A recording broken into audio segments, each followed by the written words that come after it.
Welcome back, Rich Nation. My name is AJ, and today we're going to be continuing Higurashi, episode 4.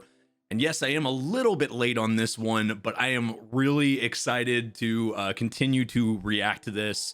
Normally, these will be on Thursdays. I like doing this series. It's very, as we saw at the end of last episode, it's getting a bit dark and a bit freaky. I actually wanted to do this at like 1 a.m., but it's the middle of the day. It might actually benefit me. Maybe it won't be as freaky by not being super late. But anyway, if you guys are new to the channel, make sure you subscribe, smash that like button, hit that notification bell.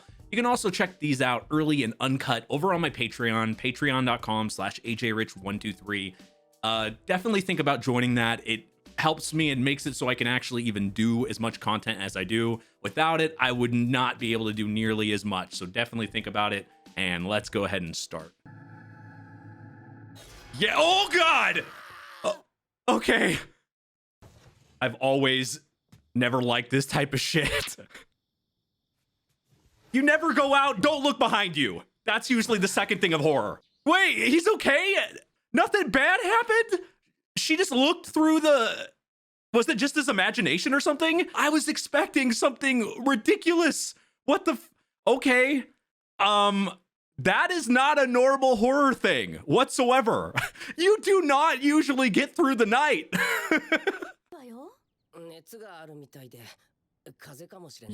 With that type of stuff, you're not gonna sleep well. Can we just skip seeing her?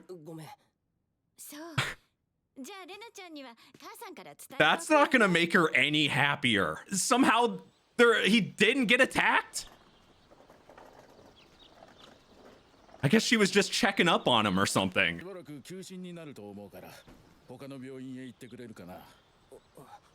Huh? And that guy is acting really odd. Looked like he had a smile on his face. What small town in the middle of nowhere has two hospitals?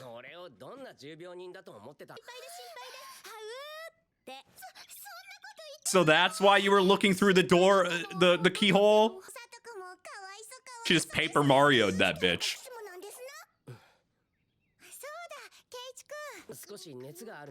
It'd probably be better for him just to talk to her about it. And just be like, were you at the house? I mean, you were at the house, but...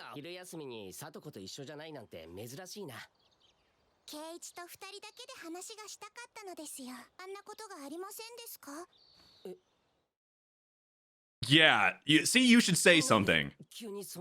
You should say something. Just be honest about it.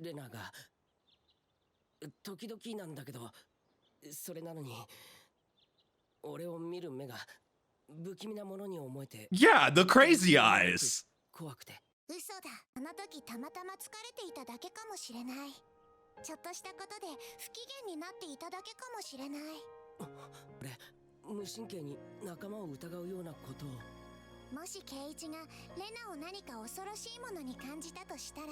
Though it's still creepy as hell that she's freaking out like that, but talking to people helps. Positivity from the lolly. There you go.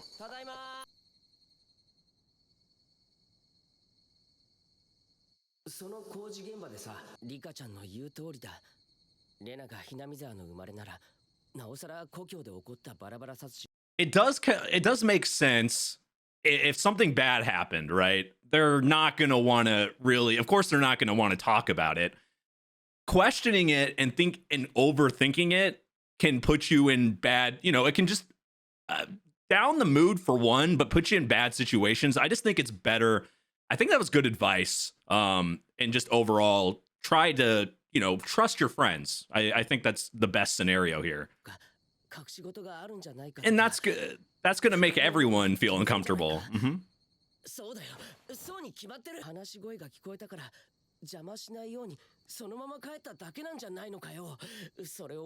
That actually makes sense. I say don't even pick up the phone. It's going to be that guy again, and he's just going to make you more anxious again.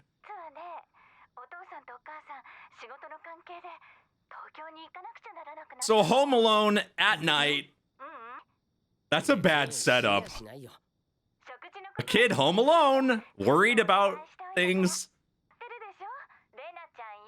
Oh God.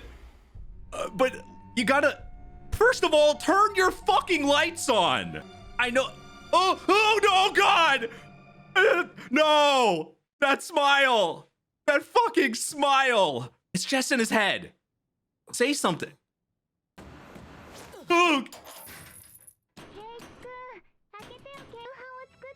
Even the way she's talking, how do you not take that as creepy? You got, I want to say trust her, but lying ain't gonna help though. Let's be real. I say trust her. I say trust her. I know it's creepy. What do you got to lose? Well, I guess if you're wrong, it could be. Remember, she's gone. You know she's gone through things, so. Oh God!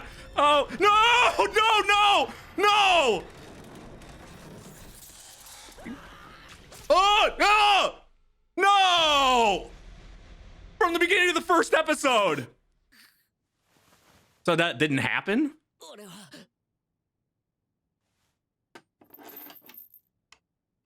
No crazy eyes.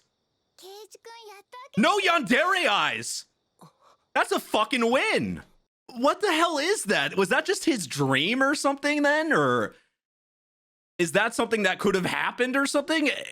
Him talking to that girl really helped though, because he is, and as we saw from the beginning of the second episode, some shit, that shit is so confusing. But some stuff is, something's going on here. It's stuff is fucked up, but it looks like he got through though.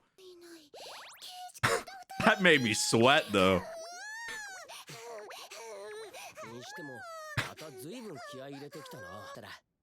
So she really was just worried about him and he's overthinking things. I don't know, is it just me? The tone felt good and then it feels bad, good, bad, good, bad. The show is playing hot and cold. You never go wrong with 7-Eleven food. What the fuck? That's not fucking food! I was wrong!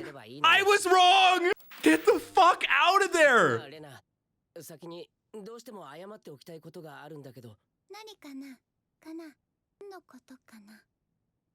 You hear the tone shit? Oh God! Oh God! Oh God! Oh no! She is a Yandere! Get the fuck out of there!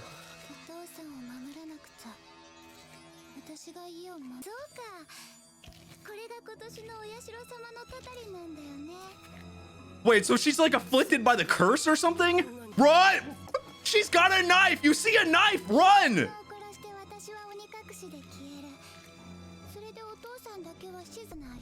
You see, it's like playing that, look at that horror show type.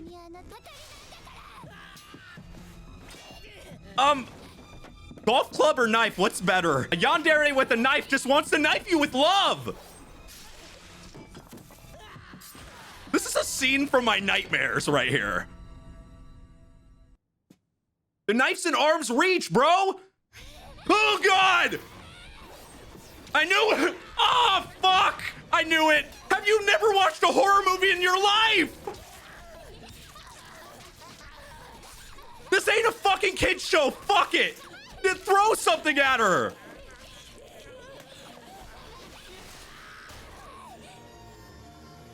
Double KO. Oh, Jesus. What the fuck? That like turned her back to killing. This is not fucking rated G. Why did they just pretend like everything was okay? Even though it gave a little bit of signs that shit wasn't, but they hugged, everything seemed fine. It was like a bait and switch. They hot, cold, hot, cold, hot, cold. Like, is this show like bipolar or something? What the fuck is going on? Okay. Well, GG, game over. I guess this is the last episode. Everybody's dead. Those parents are gonna have fucking nightmares when they walk in there. That's so twisted. No! How did you survive? Yeah, this ain't real life. How the fuck? I mean, this is an anime, but how the fuck do you survive that? Your entire blood was outside your body. This is like the last person you want to talk to.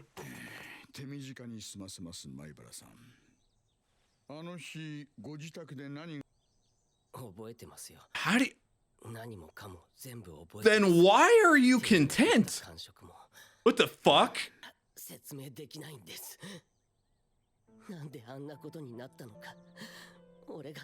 You're just enjoying like a fun childhood, and it goes from that to 1 to 1,000 insanely quick. The way he talked, you're a criminal for the rest of your life, because that's fucking murder.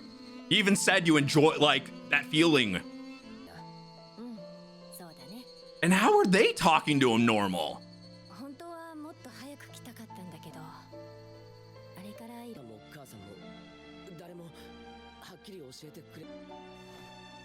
How did he survive?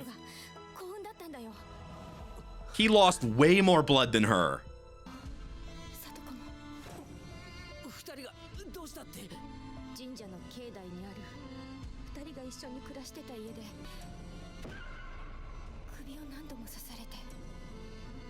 Yeah, well, no childhood, no fun childhood.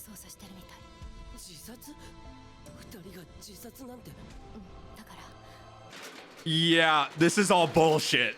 This is all bullshit. Something just doesn't seem right. So she might just be, you know, kind of dealing with it. She's probably fucked up too, I'm sure. There's no way they're not mentally scarred.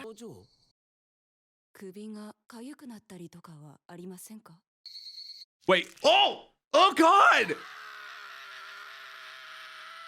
Why would you say something to him? He didn't scratch until you said something. So we know this is a horror show, right? I understand that. So being surprised of death or bad, like especially from last episode or every episode, really. I mean, the beginning of, you know, the first episode, it showed him bludgeoning someone with a bat, and we've seen the, you know, the evil, you know, the evil eyes, and then that thing that happened in episode 2. This whole show has been one big mind fuck. I feel like I'm being like sent freaking a million different things at once. It's really weird. Is anybody else feeling this way? I feel so confused, but it's kind of weirdly like a pleasantly confusion, because this is, even though that episode was scary as fuck, it was very enjoyable. I apologize. I probably screamed for 22 minutes. And I think, I mean, after the end of last episode, I expected something crazy to happen, but then they like, I'm trying to think of the right word. They like buttered us up. They made us feel safe, because they started out, okay, she's definitely, something bad's gonna happen. Then, oh, everything's okay. Then Rika talks to him, and then actually is able to, you know, kind of no more self-doubts and trust her, right? She like got him to trust her. And then by doing that, it made, like, they hug, everything seemed fine. The only thing that put me on edge was when she went to go to make food or whatever, right? He asked her, he said something about helping or wanting to see what was in the bag or whatever, and then she said something quickly, kind of like she had a couple episodes ago. The way she talks really fast and that tone shift, it did it really subtly, but I noticed it. And because of that, it put me on edge again. It wouldn't have if they hadn't done that. But because of that tone shift, just even small amount, I think this show just puts me, like, makes me so anxious that any little thing is going to put me on edge. And it's like making us feel accustomed to putting us on edge. That's the way I felt. And then when she just puts out I guess I was not surprised, but surprised at the same time, because they made us feel safe and then just took it away from us. One, how the hell do you survive that? she died, right? But he lost way more blood than her. Though, if you look at the backdrop at the end, blood everywhere. So maybe it just wasn't showing as much blood. Like maybe it's just the way it was animated. But with him, you could see it like a fucking pool, like a pool of blood from him. But one, how do you survive that? What the hell? Two, they referenced at the end of scratching your neck, right? And we saw Rena scratch her neck when she was going insane. So it's like I don't know I don't know if that's just because he did it at the end too. He started scratching his neck and started screaming, and that look. And we're getting this from a few people. It's really weird. This is the thing from the show. Like everybody, I trust no adults. I will say that I don't fucking trust. I don't trust anybody really, but they've done this with random characters. Everybody they've met from the last few episodes have done this thing where it's like they're talking, and then the music turns off, and you see this like look. And that doctor or that nurse or whatever did it at the very end too. Smiled, dark tone, and then asked, and then made him scratch his neck. It's like she triggered it. She said it. She like scratched and said, and that by doing that, it was like a word that set him off and made him scratch.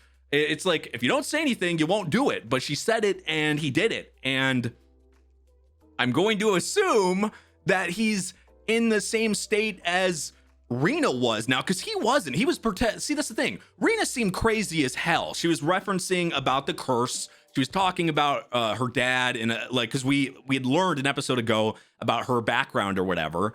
But and everything Rika said to him, to Keiichi, made sense to me. It was like, you're overthinking this. All you need to do. She's gone through hardships, right? You know she has a troubled past. You know bad things has happened to her. If you're her friend and you trust her and you are, because she seems so nice, right? If you're so nice to her, everything will be okay. And I thought after her saying that, I was like, okay, that makes complete sense. He could just be overthinking this, or by being the way he is, could make her go over the edge because of that.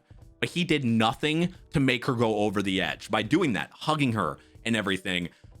There was nothing to make her go over the edge. So why did she still do that? It has something to do with this freaking neck thing. But the other thing I want to reference really quick is how the hell are they able to be like, we saw everybody kind of after the incident, even Keiichi, maybe it's just shock. Maybe after going through a traumatic event like that will make you act normal, but like it's like a coping mechanism.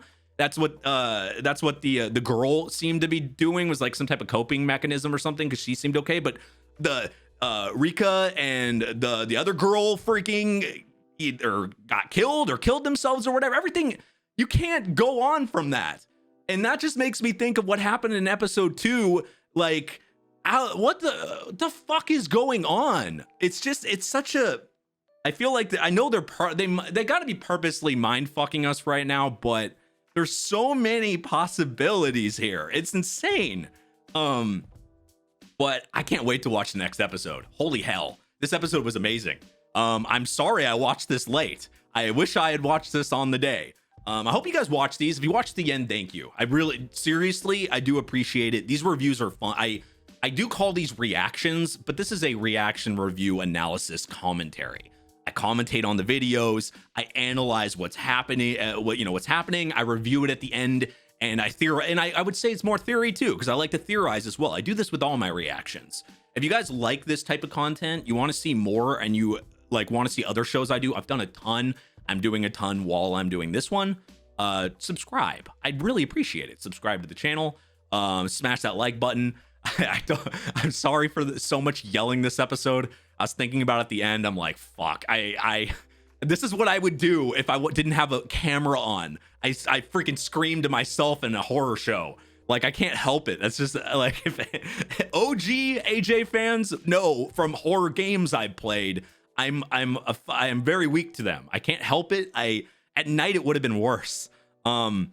So I do apologize for that, but subscribe, smash that like button, hit that notification bell. You can also check out my Patreon, patreon.com/ajrich123. If you want to see the non-edited version, uncut, unfiltered reaction, definitely check that out. You'll see it early, right when I record it. Same with all the other stuff, you're ahead early and stuff. So check it out. It helps me, helps the channel. Everything Twitch and all my stuff is down below in the description. Seriously, thank you for watching. These are fun, and I will see you guys next time. Bye-bye.